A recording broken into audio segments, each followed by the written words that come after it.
I've been abducted by aliens. I know exactly what you're talking about. I was backing my truck up the other night.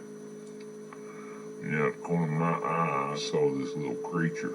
And I couldn't explain him all that well because it was dark, but he had these green lights coming out of his eyes. And he was pointing his finger at me. And, well, I grabbed my shotgun and I pointed it at him. And just as I pulled the trigger, he disappeared. I don't know what the hell happened to him, but it's my alien encounter.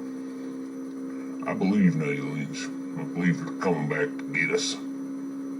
Somehow they're going to do experiments and do all this stuff to us. And I see another one of them aliens, I'm gonna shoot it. Alright? You hear me? That's it. That's all I got on the subject.